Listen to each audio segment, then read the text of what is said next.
Shalom saudara-saudari yang terkasih dalam Tuhan. Renungan hari ini berjudul Jangan Sesal Karena Mulut. Bahan bacaan kita terambil dari kitab Yakobus 1 ayat 19. Demikian bunyi firman Tuhan. Hai saudara-saudara yang kukasihi, ingatlah hal ini. Setiap orang hendaklah cepat untuk mendengar, tetapi lambat untuk berkata-kata, dan juga lambat untuk marah. Dalam hidup bersama dan berkeluarga ada ungkapan yang harus terus-menerus kita ingat. Apa itu? Ungkapan yang mengatakan demikian. Jikalau Anda tidak menjaga mulut, mungkin suatu ketika Anda harus menarik kembali kata-kata Anda. Saudara, ungkapan ini begitu jelas dan keras mengingatkan setiap kita untuk pentingnya berhikmat dalam menjaga perkataan kita. Hal ini penting untuk diperhatikan karena pada dasarnya kita ini terlalu banyak bicara. Hal ini telah menyebabkan terjadinya banyak kepiluan, rumah tangga yang retak, teman-teman yang menjauh, pertengkaran yang disulut oleh kata-kata yang penuh dengan amarah dan gegabah. Kebanyakan konflik di dunia ini terjadi disebabkan oleh kombinasi antara pikiran yang sempit dan sifat banyak suka bicara.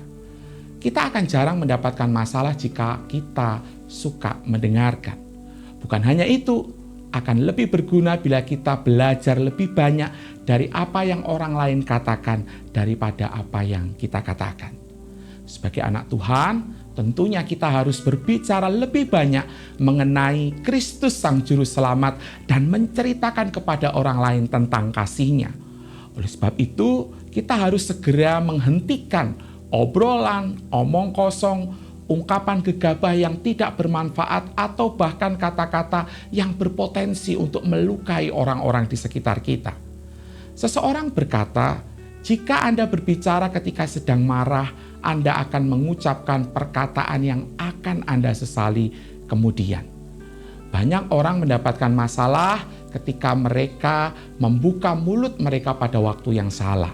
Oleh sebab itu, perlu kita merenungkan kembali peristiwa-peristiwa dalam hidup kita dan ingatlah betapa banyak kepedihan yang terjadi karena kita tidak cepat untuk mendengar dan tidak lambat untuk berkata-kata. Yakobus 1 ayat 19.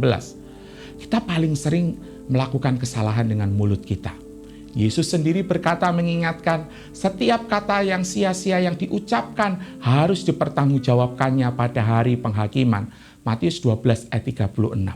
Sebab itu, sebelum kita berbicara kepada orang lain, mintalah Allah mengajar kepada kita kapan kita harus berbicara dan kapan kita harus diam. Dengan demikian, kita akan mengurangi banyak kesalahan yang diakibatkan oleh mulut kita. Kiranya anugerah Tuhan akan memampukan kita untuk mempraktikkan kebenaran ini. Amin.